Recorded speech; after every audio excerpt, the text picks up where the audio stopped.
So actually, before we get into the part where she calls out, because I did listen to the full 3-part interview. I did check that out. I definitely will say that Shannon kind of irritated me in the beginning with kind of being a bit of dismissive to Amanda Seales' story, just a bit. I kind of was irritated with that. I understand that he was posing questions at a different angle, but I feel like it's one thing to ask questions, and then it's another thing to try and make a person.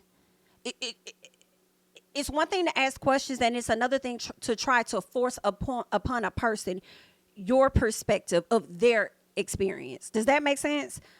That's what I felt like he was doing. Like, you shouldn't have thought that because kids were being kids, or you shouldn't have thought that because, I mean, why you got to be racist? Like, the teacher, nobody wants to overtalk a teacher or want the kids to overtalk or whatever. So I think just how he handled that was a bit wrong. Listening to this interview, I do think that Amanda Seales is a very matter of fact type of person. She's pretty honest. She's very direct. And some people can't really handle her personality because it does come off strong. She said something at the end of her interview. I can't remember I think they said that her energy comes off as masculine. And she was like, it's not masculine. It's, what did she say? Is passionate. And I think that she is very passionate about some things. I will say that there were some times throughout the interview where I did feel like Amanda does often come off as though a lot of things are happening to her, as if just out of nowhere, this is happening to me. I'm the victim. I'm the victim. I'm the victim. And I see where Shannon was trying to ask her, you just never do anything wrong, but I don't think it came out right when he said that. But I still like Amanda a lot, though. I feel like people just can't take her. I think that she may make them feel uncomfortable. And I kind of feel like that ain't necessarily her problem. You know what I'm saying? That's on y'all. If y'all can't necessarily take her at times, like when she talked about the whole Issa Rae situation and her not being a part, like I didn't like that whole situation. I ain't like how they tried to play that girl. I ain't like how they tried to kick her out and stuff like that. Like, and then y'all didn't even explain to her like what your real beef is. You don't like me because my energy is stronger than yours, and I don't be fake for the most part in you hoes face, and I just say what the hell I'm finna say, and you're offended by that. That's not my problem, But let's get into just what he said here. Um, so it says Amanda Seales left speechless. Oh, this made me feel I cringed when this happened. Disney. I was there as the only black girl. Okay. And there was a whole crew. It's like 12 of us. And so I was called an N-word right there while I was there. And I was also bullied while I was there because I was told that you're only here because you're black. You can't really dance. You're just here because you're black, so don't get any ideas. So that's what I'm being told by the other children. Does that suffice as racist to you, or would you want to call it something else? Ooh. Is that just kids being mean? The kids. So let me ask you a question. As a child, you never said anything derogatory? You was just this model citizen as a child? This pisses me off so fucking much, because even if she may have said some stuff, and there are times when kids are being kids, bro, I'm pretty sure she did not lead with racist remarks. I am pretty sure. And I didn't like how I really felt like he was trying to dismiss what she said. Now, before this happened, she talked about the teacher and how the teacher was writing her up because she felt like she'd be correcting her in front of the class, and the teacher don't like that. But when they got to the office, the principal is like, okay, so we're here because she don't do her work. No, she actually does her work. Her art and stuff is in the exhibit in school. Oh, okay, she talks too much in class, disrupting the kids. Oh, no, she doesn't disrupt the kids. She actually helps a lot. Well, then why the hell is we here? We here because she be correcting me in front of the class. And he tried to debunk that and say that, teachers don't like that. Like, from where I'm from, teachers don't want you to do that. You're speaking out of turn and this, that, and the other. And she felt like it was like racial undertones behind it, because when other kids do stuff, she don't say nothing. And I just didn't like that. She's here to give her experience, in my opinion, on what has happened in her life. So allow her to do that. I feel like you're kind of discrediting her experience based on your own experience, and you're not the one on display, and you're not the one being interviewed. She is. So instead of the conversation being more so about her experience and people probably judging what she had to say about it, you then flip this situation to, in my opinion, to be more about yourself. So now the conversation is not so much as about what she's experienced, but about how you treated her in that moment. And I ain't like that. Like, shut the hell up and let her just say her piece, you know? But I wasn't a fan of that. That's why she asked him, so would you consider that racist, or are you going to try and come up with an excuse for that too? And he did. So when she kind of like took this pause after he dismissed her, she took a pause that was like, and she like exhaled. And I felt so uncomfortable for her when she exhaled, because you could tell she really wanted to get up and walk out. But she had, and then he like dismissed her question by saying like, anyway, and get to the next thing. And I was like, you are so out of line for that. And she had to force herself through to answer the next question. And she was like, well, and she kind of had to brush that off to push through. So yeah, like I felt really uncomfortable for her, and I'm glad that towards like as she continued to talk, she revisited that, and she was able to kind of like correct him on some stuff and get him together or whatever. So I do appreciate that, and I think that as the interview went on, I think it got a tad bit better, so much so that she was willing to accept a hug from him. You know, when she says it takes her a minute to work up to that. She did mention some things though that made me wanted to know more about her childhood, more than what she said. She was talking about how I guess she didn't have social cues. I don't know if this is when she mentioned the autism situation. She didn't have like a lot of social cues. So when a person was like, come outside, she didn't know that it meant to fight. And I that's where I was kind of like, you sure you didn't know that? Because I mean, the energy, like you might not be able to understand social cues, but you should be able to read people's energy to know that they got a problem with you, possibly. But I wasn't there to know exactly how the person asked her to come outside. You know, she does. She said that she fought the person hit her. She fought. She won. I do think that she does come off at times as though she could be perfect. That she's perfect, and I think that might make some people feel uncomfortable at times, you know. But I definitely saw where some people were complaining about her. I saw where they were coming from with some of the things that she mentioned in the interview. But at the same time, I don't think she really means any harm for real. You know what I'm saying? I don't think she mean no harm. I just think she's a matter-of-fact person. Everybody can't take everybody's personality. And I think that's okay at times. But, I mean, she was cool. Let me see what else was being said. I mean, children. Now, we're talking children, not functioning adults. Now, if you told me the adults, parents were telling you this, or the execs or people that are in charge of Disney are telling you this, I could agree with it. But at 89, you're probably 8, 9 years of age. Maybe younger. So you have no problem with the children that were cursing out Ruby Bridges and the Little Rock Nine? You think do you think that was just them being kids? Two things can be true. Kids can be kids and not function as an adult, and things can be wrong. And sometimes when kids say things, they're repeating what they heard their parents say. They don't know it's wrong. So what about the children who are receiving it that know it's wrong? Does that not matter? Yes. So if I'm 10 and I'm receiving that treatment and I know it's wrong, does it make my experience of it less? It doesn't make it any less valid. And No. that's what So she's that's trying what to we're get here you to talk about. My experience. Yes. And so my experience is that I experienced that and it was difficult. So that's the valid part of this. I'm not here to protect those people. Or speak from their side of things. You know what I'm saying? I'm only here to tell what happened to me and how I experienced it. And I damn sure didn't come here for a person to dismiss it, a person that was not there. I'm giving you my account of things, and you're trying to debunk it based on what you experienced and based on your age and how you may see things. Like, I get all of that. But it's about my experience. And if I know right from wrong, how dare I know and they not know too? They had to know, which is why they used it against her.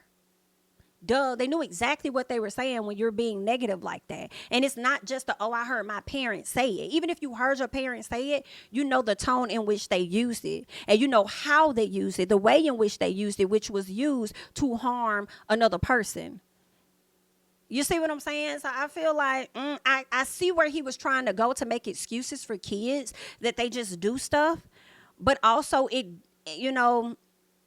doesn't invalidate what she's saying because that's still her experience. I understand what you're trying to say, but it still brought it all the way back. The more that they talked about it, it brought it right back to the point that she was trying to make, and that wasn't a good look, for Shannon. And I don't want to be too hard on Shannon because he has a very successful podcast and he isn't a journalist. He doesn't claim to necessarily be one. He just be thinking he's sitting down having general conversations with his friends and stuff like that.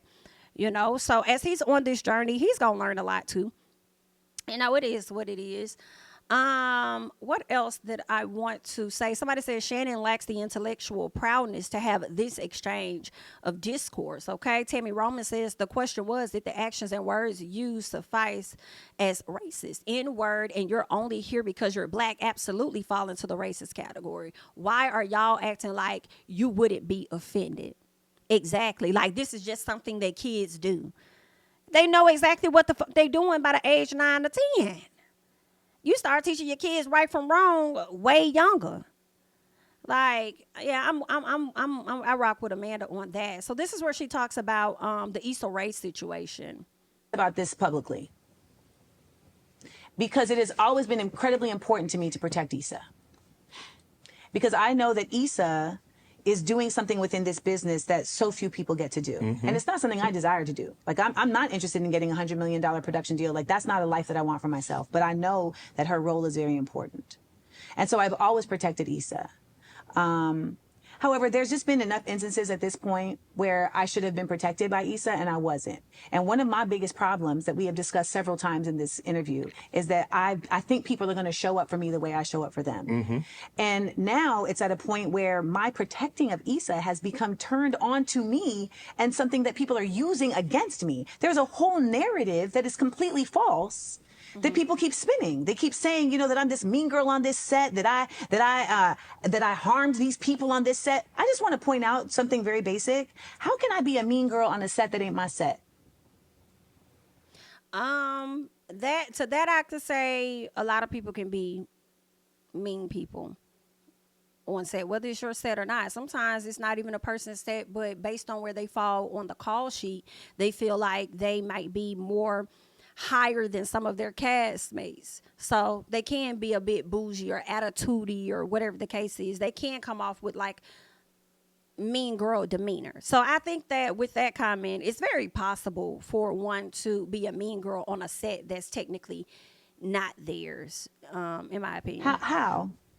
It's your show. You are my boss. I don't even have the capacity to be the mean girl here. Right. Because you can fire me.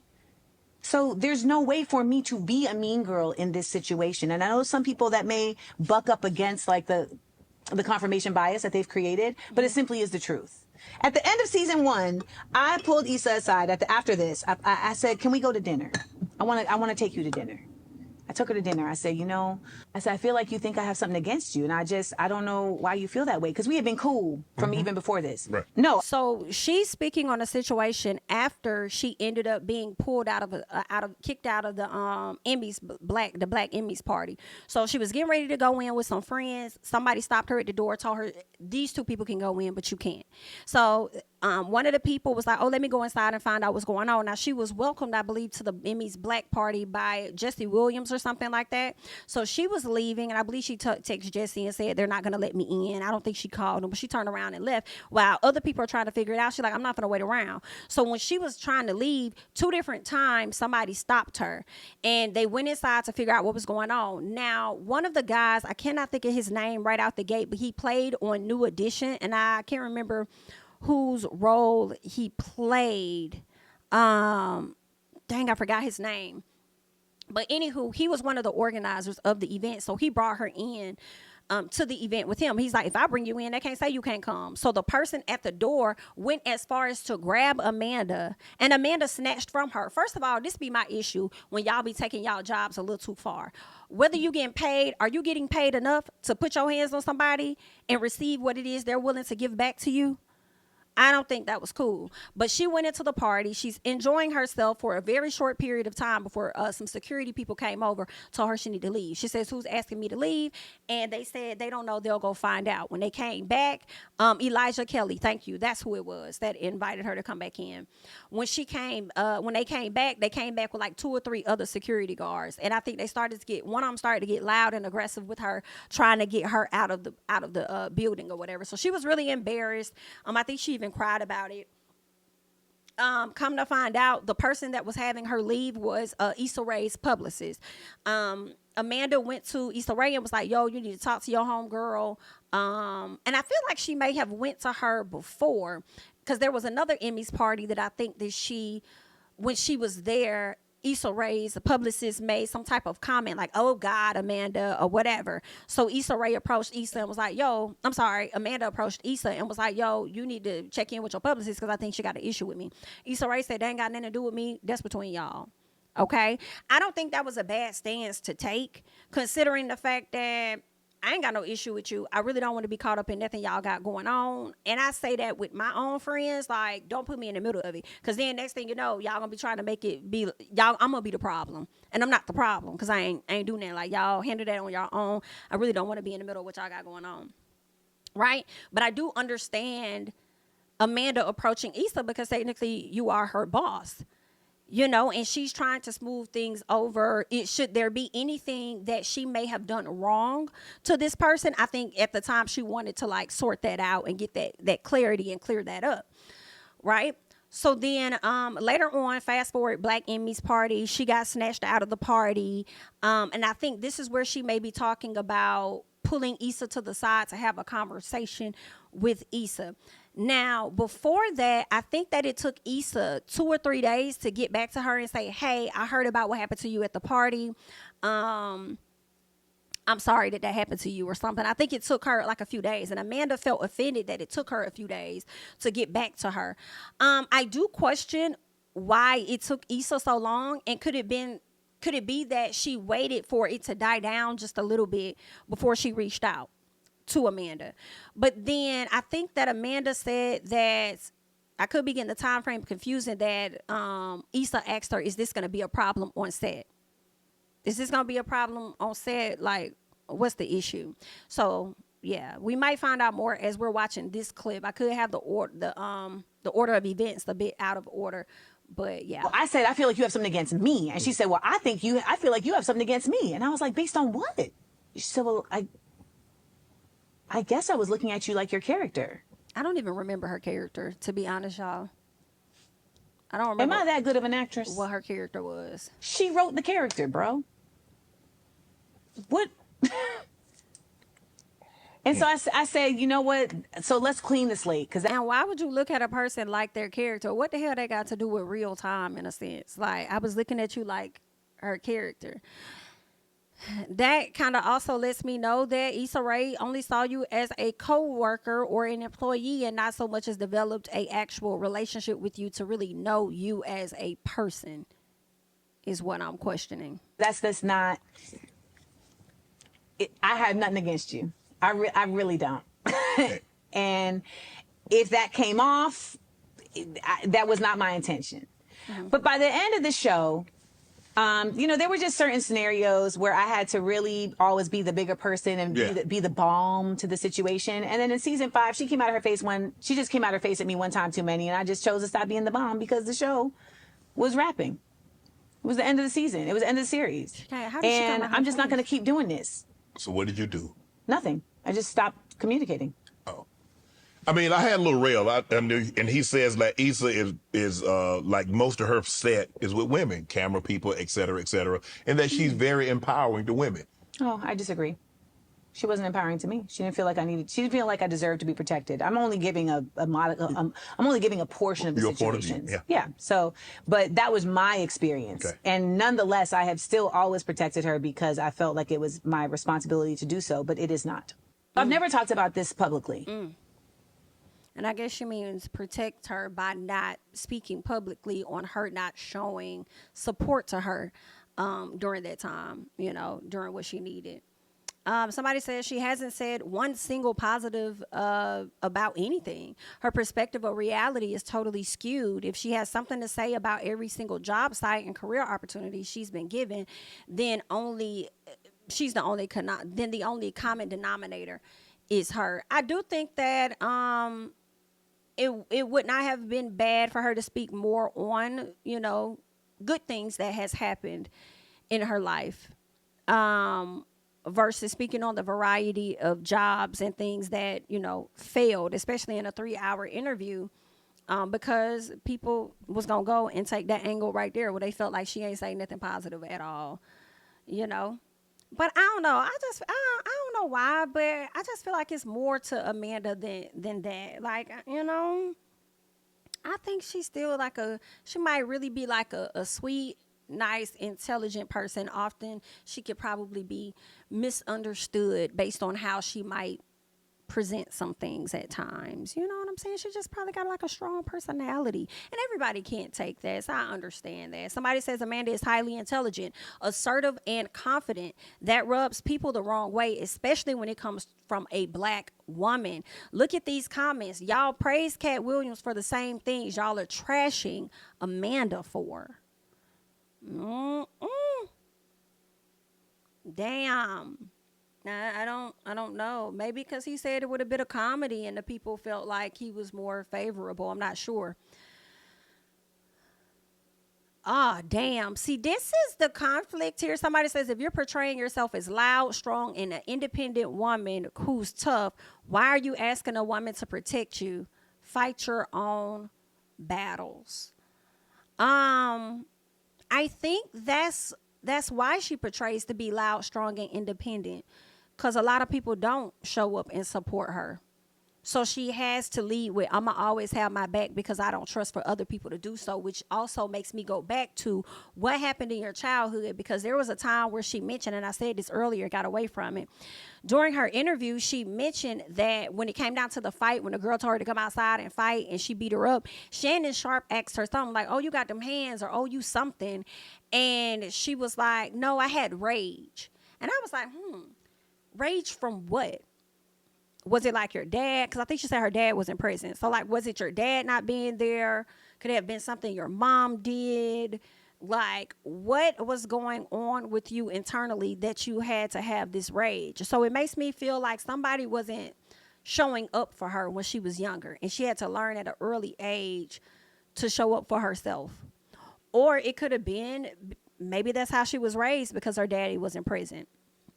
Maybe her mom always raised her to be that type of person. Always show up for yourself because ain't nobody gonna have your back. Ain't nobody gonna do this, da-da-da-da. And as she got older, it started to constantly show up for her. She also talked about a time when she was in school. She went to college or whatever, and she got into this conservatory program. And she ended up getting kicked out the program because somebody lied on her. Even the person that lied on her wrote a statement to make sure that she didn't get kicked out the program, and they still ended up suspending her from the program for like a year. So I don't know if she just was constantly being shown things in her life to where people didn't show up for her, and so she needed to show up, for herself. That's possible. Somebody says maybe her experience hasn't always been a positive one.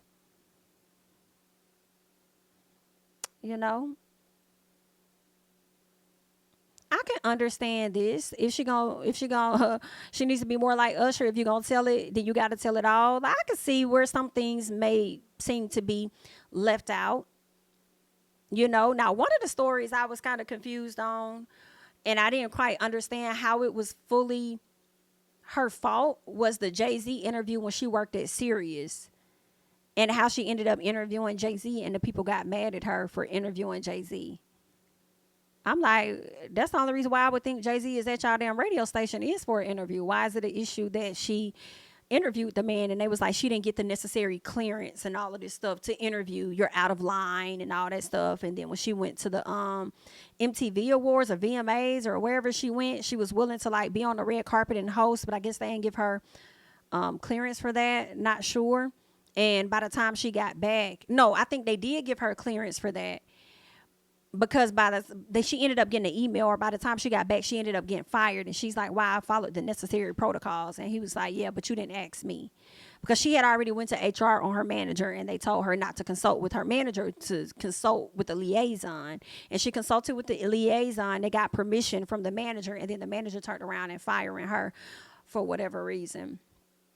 But I mean, I definitely see what y'all saying. I don't think everything has been her fault, but I can understand where some people feel like she's leaving out some details, because otherwise it is making it seem as though, woe is me, all of this happened to me, and I did absolutely nothing in response. I think she said she got in trouble on set one time because she called somebody a revolutionary NIGGA, and the dude said, "I'm not an NIGGA," and she made the false connection that he was an NIGGA because, one, he black and most black people don't trip off that, but he also was tatted down, and he also was smoking marijuana on set. That is giving a bit of nigga behavior, but he felt like he ain't no nigga, so don't call me one. Okay, cool, respect that. So she got in trouble for not apologizing to him, or saying, "My bad, you know NIGGA." Cool. She got in trouble for not taking back what it is that she said. And I wasn't there, but y'all let me know how y'all feel about that. Somebody says, "I believe she's autistic. That makes sense to me more than anything else about her." I feel like a lot of people probably walking around here with the same. Okay, undiagnosed. I don't know if she was diagnosed or not. I think she mentioned it. Did she say she was on the spectrum? I can't remember. It was at the very part of the interview. And I think she came out and debunked that. Let me see. I think she came out and debunked it and said that she's not. Oh, she done gave a statement too? Oh, wow. Okay, this is it. And he was asking, "No, I have not been clinically diagnosed by a doctor because I'm not paying $10,000 to do that. And most people will tell you that at this age, you don't need a clinical diagnosis in that sense." And I think that's the other thing. It's like, we are so conditioned here in this nation to really only consider something in one kind of way. And I will get back to that. They cut out at the end, he was asking, "No, I have not been clinically diagnosed by a doctor." So let me ask you this. How old were you when you got diagnosed, and did you always feel that you was different and you felt something was wrong? Well, what's today? Today is Thursday, the 18th. So 42 and however many days until I was just recently diagnosed. Okay. Ma'am, you said that you was diagnosed. I guess the clarity is that she wasn't diagnosed by a doctor?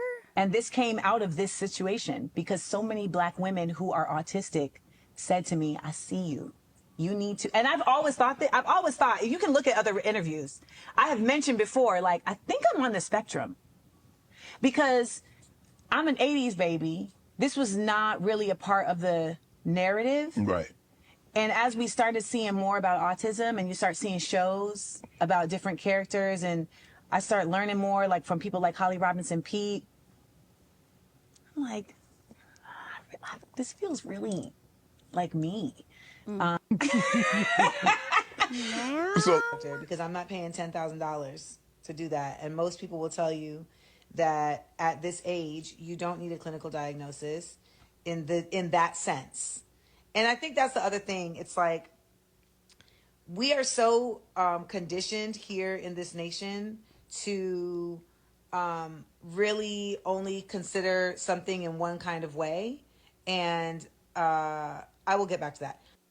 They cut out at the end. He was asking, "No, I have not been clinically diagnosed by a doctor because I'm not paying $10,000." Okay. It sounds like she diagnosed herself based on the symptoms of what others are saying it could be. So she's like, I have that too. I do believe that. I think the messed up part, or the part that people are leaning more towards, is when he asked you, when were you diagnosed? And then you said 42, whatever, whatever. I was recently diagnosed. And that's where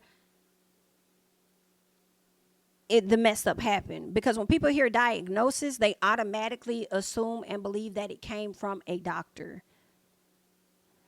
And yeah, that's where the messed up part is. Okay.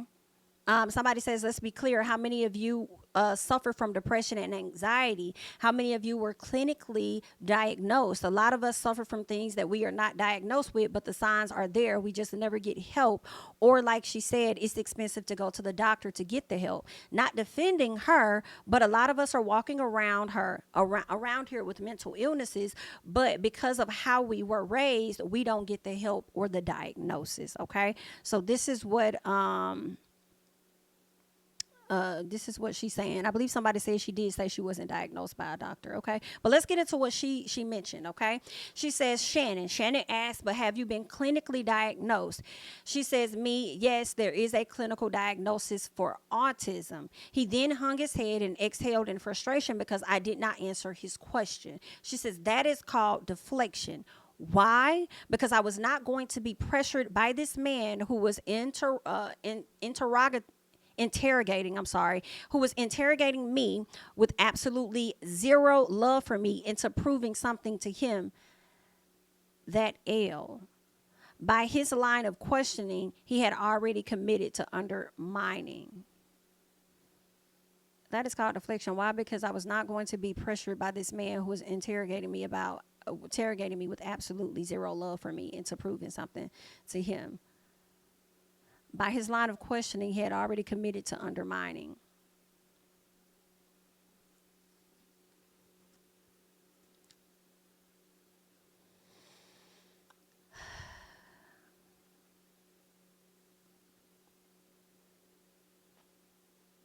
Yes, there is clinical diagnosis for autism. Hung his head in frustration. That is called deflection.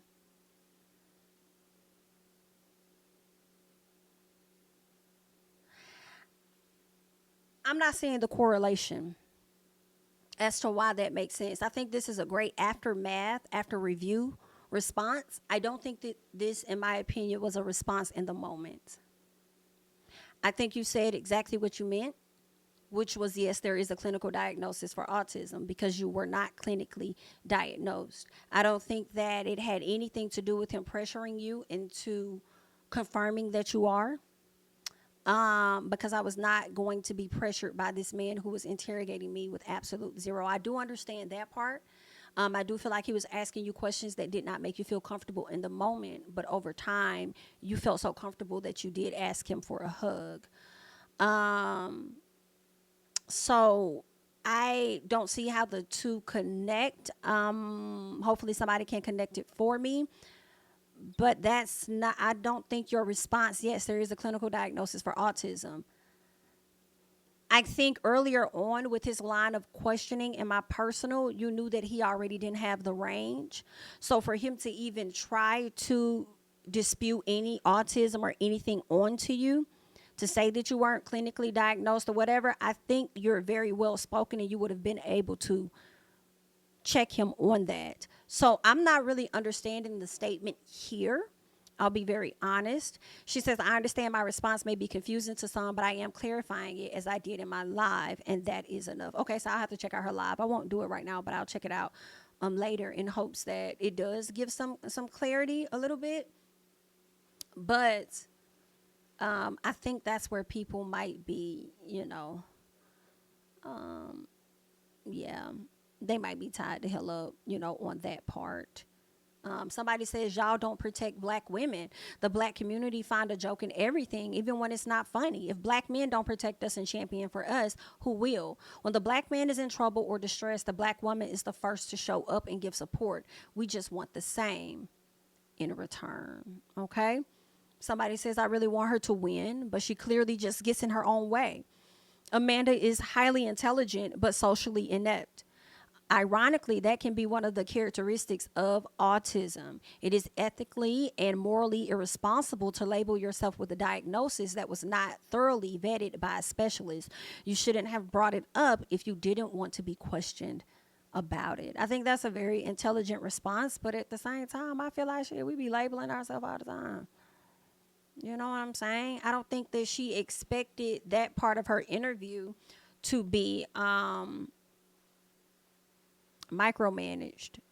You know, I don't think she was expecting that part, at all.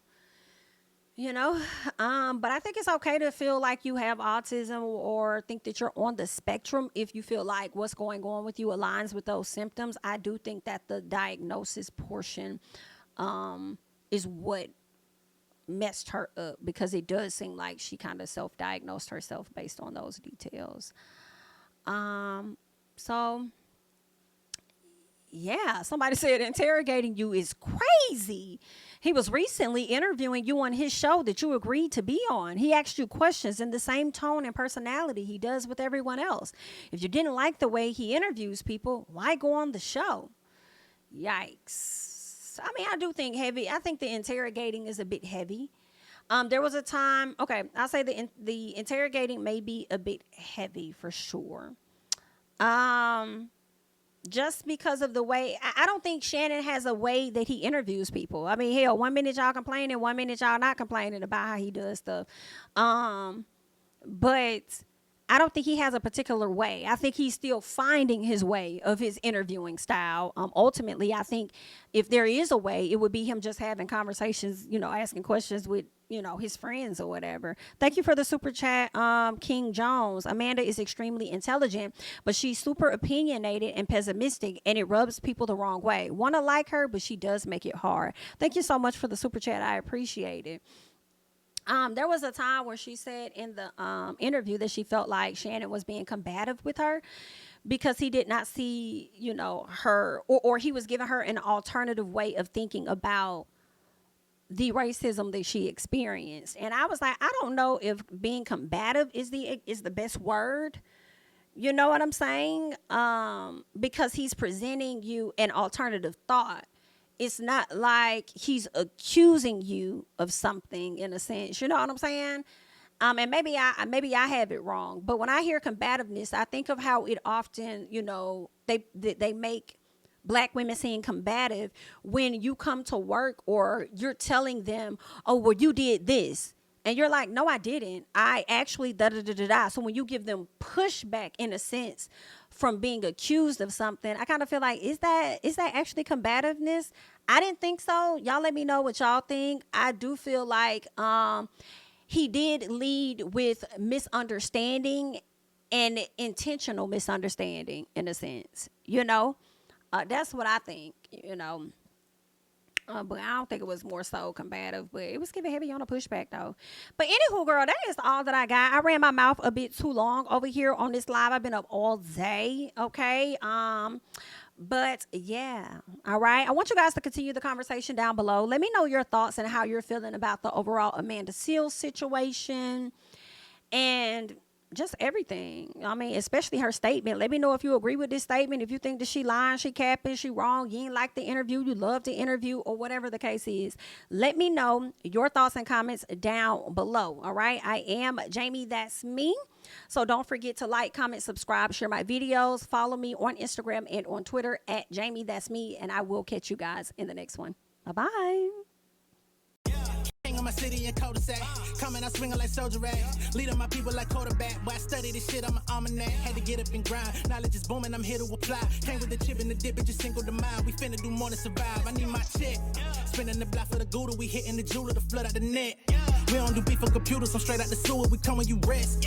Niggas be looking perplexed, so keeping my foot on their neck. No map, I trust my gut for the quest. But drama, I'm fully abreast. I was ready for years and they doubted me. All of a sudden they tell me they proud of me. I've been dropping these haters like calories. Cross them out, I came back with some boundaries. Stand for my honor.